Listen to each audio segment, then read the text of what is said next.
तो hello friends, मेरा नाम है सुमित और आप देख रहे हो perfect tax and accounting solutions. दोस्तों आज मैं फिर लेकर के आया हूं आपके लिए अकाउंट्स के कुछ इंपॉर्टेंट ऑब्जेक्टिव क्वेश्चंस, जिसमें आज हम लोग रेक्टिफिकेशन ऑफ एरर्स के कुछ इंपॉर्टेंट क्वेश्चंस देखेंगे। दोस्तों इससे पहले हम लोगों ने ऑलरेडी 13 पार्ट्स कंप्लीट कर लिया है। अगर आप लोगों ने उस वीडियो को अभी तक नहीं देखा है तो ऊपर आई बटन पर क्लिक करके आप सारे वीडियोज को देख सकते हैं। साथ ही दोस्तों मैं सजेस्ट करूंगा कि आप सारे क्वेश्चन का आंसर खुद से करने की कोशिश करेंगे और साथ ही कमेंट बॉक्स में जरूर बताएंगे कि आपने कितने क्वेश्चन का सही जवाब दिया। तो चलिए दोस्तों शुरू करते हैं। दोस्तों सबसे पहला क्वेश्चन है, in case of non agreement of trial balance the amount is temporarily put to, option है आपके पास debtors account, capital account, suspense account या फिर प्रॉफिट एंड लॉस अकाउंट। दोस्तों क्वेश्चन में आपसे पूछ रहा है कि अगर आपका ट्रायल बैलेंस मैच नहीं करता है तो जो डिफरेंस अमाउंट है उसको आप कहां पे दिखाते हैं। तो दोस्तों इसका करेक्ट आंसर होगा ऑप्शन सी, सस्पेंस अकाउंट। जी हाँ दोस्तों, जब भी आपका ट्रायल बैलेंस मैच नहीं करता है तो वहां पे जो भी डिफरेंस होता है उसे आप सस्पेंस अकाउंट में दिखा करके अपने ट्रायल बैलेंस को मैच करा लेते हैं।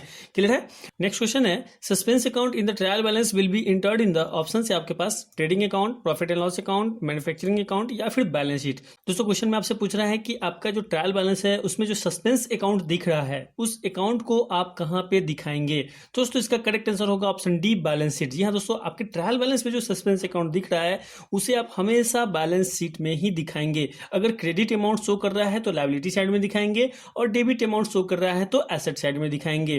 क्लियर है। नेक्स्ट क्वेश्चन है दोस्तों, journal entries made to correct the mistakes are known as, option है आपके पास opening entries, adjustment entries, rectifying entries या फिर नॉन ऑफ दीज। दोस्तों क्वेश्चन में आपसे पूछ रहा है कि गलतियों को सुधारने के लिए जो आप जर्नल एंट्री पास करते हैं उसे आप क्या कहते हैं। तो दोस्तों इसका करेक्ट आंसर होगा ऑप्शन सी, रेक्टिफाइंग एंट्रीज। जी हाँ दोस्तों, गलतियों को सुधारने के लिए जो एंट्री आप पास करते हैं उसे हम रेक्टिफाइंग एंट्री कहते हैं। क्लियर है। नेक्स्ट क्वेश्चन है दोस्तों, the preparation of a trial balance is for, option है आपके पास locating errors of commissions, locating errors of principles, locating clerical error या फिर नॉन ऑफ दिस। दोस्तों क्वेश्चन में आपसे पूछ रहा है कि ट्रायल बैलेंस बनाने पे आपको क्या पता चलता है, एरर ऑफ कमीशन का पता चलता है, एरर ऑफ प्रिंसिपल्स का पता चलता है या फिर क्लर्कियल एरर्स का पता चलता है। तो दोस्तों इसका करेक्ट आंसर होगा option C, locating clerical errors. जी हाँ दोस्तों, ट्रायल बैलेंस बनाने से आपको सिर्फ और सिर्फ क्लर्कियल एरर्स का पता चलता है। क्लियर है। नेक्स्ट क्वेश्चन है दोस्तों, purchase of goods worth ₹2000 is not entered in the purchase book, this is an, option है आपके पास error of principles, error of commission, error of omission या फिर नन ऑफ दिस। दोस्तों क्वेश्चन में आपसे कह रहा है कि 2000 रुपया का गुड्स आपने परचेज किया, इसका एंट्री आप परचेज बुक में करना भूल गए, तो ये किस तरह का एरर है। दोस्तों इसका करेक्ट आंसर होगा option C, error of omission. जी हाँ दोस्तों, जब आप किसी ट्रांजेक्शन का एंट्री करना भूल जाते हैं तो उसे हम एरर ऑफ ओमिशन बोलते हैं, यानी कि भूल की अशुद्धियां कहते हैं। नेक्स्ट क्वेश्चन है दोस्तों, advance given to Mohan debited to Sohan account is, option है आपके पास error of commission, a clerical error, compensating error या फिर नन ऑफ दिस। दोस्तों क्वेश्चन आपसे यह कह रहा है कि आपने मोहन को कुछ एडवांस दिया है ना, मोहन को आपको डेबिट करना था लेकिन आपने गलती से सोहन को डेबिट कर दिया, तो ये किस तरह का एरर है। तो दोस्तों इसका करेक्ट आंसर होगा ऑप्शन सी, कंपनसेटिंग एरर, यानी दोस्तों क्षतिपूरक अशुद्धि। ये दोस्तों ऐसा एरर है जिसका इफेक्ट आपको कहीं पे भी नजर नहीं आएगा, है ना। आप ट्रायल बैलेंस भी बनाएंगे तो वहां पे भी इसका इफेक्ट आपको पता नहीं चलेगा किस तरह का कोई एरर भी है। क्योंकि दोस्तों मान लेते हैं कि मोहन के अकाउंट में 100 रुपया आपको डेबिट करना था, आपने सोहन के अकाउंट में 100 रुपया डेबिट कर दिया, है ना। इससे क्या हुआ कि क्षतिपूर्ति हो गया, अमाउंट कंपनसेट हो गया, है ना। इसलिए दोस्तों इसका इफेक्ट कहीं पे भी नहीं पड़ेगा। तो इस तरह का जो भी एरर होता है उसे हम कंपनसेटिंग एरर कहते हैं। क्लियर है। नेक्स्ट क्वेश्चन है दोस्तों, sale of laptop that has been used in the office should be credited to, option है आपके पास cash account, sales account, laptop account या फिर नन ऑफ दिस। दोस्तों क्वेश्चन में आपसे कह रहा है कि आपके बिजनेस में एक लैपटॉप था जिसका यूज आप ऑफिस के लिए करते थे, उस लैपटॉप को आपने सेल कर दिया, तो किस अकाउंट को आप क्रेडिट करेंगे। अब दोस्तों यहाँ पे आप ध्यान दीजिएगा कि लैपटॉप आपके बिजनेस के लिए क्या है, एसेट है। क्लियर है। और एसेट जब भी बढ़ता है तो उसे आप क्या करते हैं, डेबिट करते हैं। एसेट जब भी घटता है तो उसे आप क्या करते हैं, क्रेडिट करते हैं। तो यहाँ क्या हो रहा है दोस्तों, लैपटॉप को सेल करने से आपके बिजनेस का एसेट घट रहा है तो आप क्या करेंगे, लैपटॉप को क्रेडिट करेंगे। जी हाँ दोस्तों, तो इस क्वेश्चन का करेक्ट आंसर हो जाएगा option C, laptop account. Clear है। नेक्स्ट क्वेश्चन है दोस्तों, errors in personal account and real account effects, option है आपके पास balance sheet, trading profit and loss account, both A and B या फिर नन ऑफ दिस। दोस्तों क्वेश्चन में आपसे पूछ रहा है कि पर्सनल अकाउंट और रियल अकाउंट से रिलेटेड एरर्स किस स्टेटमेंट को इफेक्ट करेंगे, बैलेंस शीट को इफेक्ट करेंगे, trading profit and loss account को इफेक्ट करेंगे या फिर दोनों को इफेक्ट करेंगे? दोस्तों इस क्वेश्चन का करेक्ट आंसर होगा ऑप्शन ए, बैलेंस शीट। जी हाँ दोस्तों, पर्सनल अकाउंट और रियल अकाउंट से रिलेटेड अगर कोई एरर होता है तो वो सिर्फ और सिर्फ बैलेंस शीट को इफेक्ट करेंगे, क्योंकि हमारा जो बैलेंस शीट होता है उसमें सिर्फ और सिर्फ पर्सनल अकाउंट और रियल अकाउंट से रिलेटेड अकाउंट्स आते हैं। क्लियर है? हमारे जो प्रॉफिट एंड लॉस अकाउंट होता है उसमें सिर्फ और सिर्फ नॉमिनल अकाउंट से रिलेटेड अकाउंट्स ही होते हैं। इसलिए पर्सनल अकाउंट और रियल अकाउंट से रिलेटेड अगर कोई किसी तरह का एरर होता है तो सिर्फ आपके बैलेंस शीट को इफेक्ट करेगा। क्लियर है? नेक्स्ट क्वेश्चन है दोस्तों, errors in nominal account effects. Option से आपके पास balance sheet, profit and loss account, both A and B, या फिर नन ऑफ दीज। ठीक है, नॉमिनल अकाउंट से रिलेटेड अगर कोई मिस्टेक होता है तो आपका कौन सा स्टेटमेंट इफेक्ट करेगा? दोस्तों इसका करेक्ट आंसर हो जाएगा option B, profit and loss account, क्योंकि प्रॉफिट एंड लॉस अकाउंट में आप सिर्फ और सिर्फ नॉमिनल अकाउंट से रिलेटेड अकाउंट्स को ही दिखाते हैं। क्लियर है? दोस्तों आगे बढ़ने से पहले अगर आपको ये वीडियो अच्छा लग रहा है तो इस वीडियो को अभी लाइक कर दीजिए, दोस्तों के साथ शेयर कीजिए, और चैनल पर नया है तो इस चैनल को सब्सक्राइब करके बेल आइकन जरूर प्रेस कर लीजिएगा ताकि आपको हमारे सारे वीडियोस की नोटिफिकेशंस मिलते रहें। साथ ही दोस्तों अगर आप कॉमर्स के स्टूडेंट हैं, अकाउंट्स पढ़ना चाहते हैं, टैली सीखना चाहते हैं, या फिर इसी तरह के MCQ देखना चाहते हैं तो हमारे channel perfect tax and accounting solution पे चले जाइए। वहां पे आपको टॉपिक वाइज प्लेलिस्ट मिल जाएगा, वहां से आप उन सारे वीडियोस को आसानी से देख सकते हैं। नेक्स्ट क्वेश्चन है दोस्तों, rectification through suspense account is done. Option है आपके पास after the trial balance has been prepared, before the trial balance has been prepared, after preparation of final account, या फिर after the ledger account has been balanced. दोस्तों question में आपसे पूछ रहा है कि सस्पेंस अकाउंट्स की मदद से गलतियों का सुधार आप कब करते हैं? दोस्तों इसका करेक्ट आंसर होगा option A, after the trial balance has been prepared. जी हाँ दोस्तों, जब आपका ट्रायल बैलेंस बन जाता है और उसके बाद आपको पता चलता है कि आपके ट्रांजेक्शन्स में किसी तरह का गलती है, बैलेंसिंग में किसी तरह का गलती है, लेजर पोस्टिंग में किसी तरह का गलती है, तो उसे आप सस्पेंस अकाउंट की मदद से सॉल्व करते हैं, यानी कि रेक्टिफाई करते हैं। चलिए नेक्स्ट क्वेश्चन है दोस्तों, purchase of furniture is entered in the purchase book. Option है आपके पास error of principle, error of commission, error of omission, या फिर नन ऑफ दिस। दोस्तों क्वेश्चन में आपसे पूछ रहा है कि आपने एक फर्नीचर परचेज किया, उसे आपने अपने परचेज बुक में रिकॉर्ड कर लिया, तो ये किस तरह का एरर है? दोस्तों इसका करेक्ट आंसर होगा option A, error of principle. जी हाँ दोस्तों, ये जो एरर है ये एरर ऑफ प्रिंसिपल है। यानी दोस्तों जब भी आप कैपिटल एक्सपेंडिचर को रेवेन्यू एक्सपेंडिचर मान लेते हैं या फिर रेवेन्यू एक्सपेंडिचर को कैपिटल एक्सपेंडिचर मान लेते हैं तो इस तरह का जो एरर होता है उसे हम एरर ऑफ प्रिंसिपल कहते हैं। और इस क्वेश्चन में क्या हो रहा है दोस्तों कि परचेज ऑफ फर्नीचर है ना, ये एक कैपिटल एक्सपेंडिचर है, जबकि आपने इसे परचेज बुक में बुक कर दिया, यानी कि आपने इसे रेवेन्यू एक्सपेंडिचर मान लिया है। तो ये जो एरर है दोस्तों ये एरर ऑफ प्रिंसिपल है। क्लियर है? नेक्स्ट क्वेश्चन है दोस्तों, repair of machinery is debited to machinery account. Option है आपके पास error of principle, error of commission, error of omission, या फिर नन ऑफ दिस। आपने क्या किया दोस्तों, मशीनरी का रिपेयर कराया और उस खर्चे को आपने मशीनरी अकाउंट में डेबिट कर दिया, तो ये किस तरह का एरर है? तो इसका भी करेक्ट आंसर होगा दोस्तों option A, error of principle, है ना। यहाँ पे भी प्रिंसिपल का ही एरर है। यहाँ पे भी क्या हो रहा है दोस्तों कि आपने मशीनरी का रिपेयर कराया जो कि रेवेन्यू एक्सपेंडिचर है और आपने इसे मशीनरी अकाउंट में डेबिट कर दिया, यानी कि आपने इसे कैपिटल एक्सपेंडिचर मान लिया, तो ये जो एरर है ये एरर ऑफ प्रिंसिपल होगा।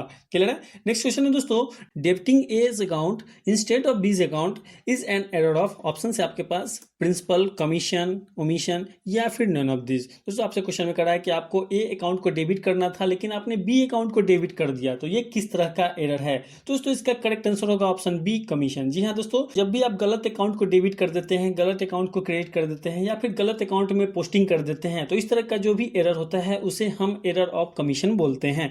नेक्स्ट क्वेश्चन है दोस्तों, sales book is total ₹30,500 instead of 35,000। Option है आपके पास error of principle, error of commission, error of casting, या फिर नन ऑफ दिस। दोस्तों क्वेश्चन में आपसे कह रहा है कि सेल्स बुक का जो टोटल है वो 35,000 रुपया होना चाहिए था, जबकि आपने 30,500 रुपया कर दिया, तो ये किस तरह का एरर है? दोस्तों इसका करेक्ट आंसर होगा option C, error of casting. जी हाँ दोस्तों, जब भी आप टोटलिंग करने में गलती करते हैं, लेजर का बैलेंसिंग करने में गलती करते हैं, लेजर का टोटल करने में गलती करते हैं, तो ये जो एरर है दोस्तों ये एरर ऑफ कास्टिंग कहलाता है। क्लियर है? नेक्स्ट क्वेश्चन है दोस्तों, ₹5,000 received from Mohan whose account was previously written off as bad debts should be credited to. Option है आपके पास Mohan account, bad debts recovered account, suspense account या फिर कैश अकाउंट। दोस्तों क्वेश्चन में आपसे कह रहा है कि मोहन जो कि आपका बैड डेट्स रह चुका है, जिसे आपने रिटर्न ऑफ कर दिया है, उससे आपको 5,000 रुपया रिसीव हो जाता है, तो किस अकाउंट को आप क्रेडिट करेंगे? तो दोस्तों इसका करेक्ट आंसर होगा option B, bad debts recovered account. जी हाँ दोस्तों, जब भी आपका बैड डेट्स रिकवर हो जाता है, वैसा बैड डेट्स जिसे आपने रिटर्न ऑफ कर दिया है वो अगर आपका रिकवर्ड हो जाता है तो उस केस में आप बैड डेट्स रिकवर्ड अकाउंट को क्रेडिट करेंगे और बैंक या फिर कैश को डेबिट करेंगे। नेक्स्ट क्वेश्चन है, salary paid to employees amounting ₹10,000 was credited to salary account with ₹1,000. In the rectifying entry, salary account will be debited with option है आपके पास 10,000, 1,000, 11,000 या फिर 9,000। दोस्तों क्वेश्चन में कहना है कि आपने अपने एम्प्लॉय को 10,000 रुपया सैलरी पेमेंट किया, ठीक है, और एंट्री करते समय आपने क्या किया कि सैलरी अकाउंट को 1,000 रुपया से क्रेडिट कर दिया। तो इसका रेक्टिफाइंग एंट्री पास करते समय सैलरी अकाउंट को कितने रुपए से हम डेबिट करेंगे? दोस्तों इसका करेक्ट आंसर होगा ऑप्शन सी 11,000। अब दोस्तों यहाँ पे आप ध्यान से समझिएगा। दोस्तों जब आप सैलरी पेमेंट करेंगे तो आपका क्या एंट्री होगा? आपका एंट्री होगा salary account debit to cash या फिर बैंक अकाउंट। कितने अमाउंट से? 10,000 से, क्योंकि आपने अपने एम्प्लॉय को 10,000 रुपीज का सैलरी पेमेंट किया है। क्लियर है? आपने यहाँ पे क्या किया कि सैलरी अकाउंट को 1,000 रुपया से रॉन्गली क्रेडिट कर दिया, ठीक है। तो आपको इस एंट्री को सुधारना है, तो आप क्या करेंगे? सैलरी अकाउंट को कितने अमाउंट से डेबिट करेंगे? आपको 10,000 से पहले ही डेबिट करना था और आपने 1,000 और क्रेडिट कर दिया है, यानी कि टोटल आपको 11,000 रुपया से सैलरी अकाउंट को डेबिट करना होगा। क्लियर है? चलिए नेक्स्ट क्वेश्चन है दोस्तों, a school bag purchase for ₹3,000 for the son of a partner was debited to general expense account with ₹300। In the rectifying entry drawing account should be debited with option है आपके पास 3,300, 2,700, 3,000 या फिर 300। दोस्तों question में आपसे कह रहा है कि आपने अपने बिजनेस में अपने पार्टनर के बेटे के लिए, अपने पार्टनर के सन के लिए 3,000 रुपया का स्कूल बैग परचेज किया, ठीक है, और उस एक्सपेंस को आपने क्या किया? अपने बिजनेस में बुक कर लिया। कितने अमाउंट से? तो 300 रुपए से। क्लियर है? तो इसका रेक्टिफाइंग एंट्री करते समय ड्रॉइंग अकाउंट को कितने अमाउंट से हम डेबिट करेंगे? दोस्तों इसका करेक्ट आंसर होगा ऑप्शन सी 3,000। अब आइए दोस्तों इसे जनरल एंट्री से समझते हैं। दोस्तों आपने क्या किया? आपने 300 रुपया जनरल एक्सपेंस में बुक कर दिया अपने बिजनेस में, तो आपने एंट्री किया general expense account debit to cash या फिर बैंक अकाउंट, ठीक है। जबकि करेक्ट एंट्री क्या होना चाहिए था? करेक्ट एंट्री होना चाहिए था drawings account debit to cash या फिर बैंक अकाउंट। कितने अमाउंट से? 3,000 से। ड्रॉइंग्स अकाउंट क्यों होगा दोस्तों? क्योंकि दोस्तों आपने अपने पार्टनर्स के बेटे के लिए स्कूल बैग परचेज किया है, ये बिजनेस का एक्सपेंस नहीं है, ये पर्सनल एक्सपेंस है ना, इसलिए हम यहाँ पे ड्रॉइंग्स अकाउंट को डेबिट करेंगे। क्लियर है? तो ये आपका करेक्ट एंट्री होगा। अब आपको यहाँ पे एंट्री को सुधारना है, तो कैसे सुधारेंगे? ड्रॉइंग्स अकाउंट को 3,000 रुपया से डेबिट करेंगे, कैश या फिर बैंक अकाउंट को 2,700 रुपया से क्रेडिट करेंगे, क्योंकि 300 रुपया से आपने ऑलरेडी कैश या फिर बैंक को क्रेडिट कर रखा है। उसके साथ साथ जनरल एक्सपेंस को आप क्या करेंगे? 300 रुपया से क्रेडिट करेंगे, जो कि आपने ऑलरेडी जनरल एक्सपेंस को 300 रुपया से डेबिट कर रखा था, ठीक है। तो उसे कम करने के लिए आप यहाँ पे क्या करेंगे? 300 रुपया से उसे क्रेडिट कर देंगे। तो यहाँ पे आप देख सकते हैं कि आपका जो ड्रॉइंग्स अकाउंट है वो 3,000 रुपया से डेबिट किया गया है। तो इसका करेक्ट आंसर होगा ऑप्शन सी 3,000। क्लियर है? चलिए नेक्स्ट क्वेश्चन है दोस्तों, goods purchase from Mohan for ₹5,000 recorded in sales book, this error result in option से आपके पास increase in gross profit, decrease in gross profit, no effect या फिर नन ऑफ दिस। दोस्तों क्वेश्चन में आपसे पूछ रहा है कि आपने मोहन से 5,000 रुपया का गुड्स परचेज किया, आपने इसे रॉन्गली सेल्स बुक में रिकॉर्ड कर लिया, तो इससे आपके बिजनेस में क्या इफेक्ट पड़ेगा? इस एरर से आपके बिजनेस में क्या इफेक्ट पड़ेगा, ये आपको बताना है। तो दोस्तों इसका करेक्ट आंसर होगा option A, increase in gross profit. जी हाँ दोस्तों, इस गलत एंट्री करने की वजह से आपके बिजनेस का सेल्स का वैल्यू बढ़ जाएगा, और सेल्स का वैल्यू बढ़ेगा तो आपके बिजनेस का इनकम बढ़ेगा, रेवेन्यू बढ़ेगा,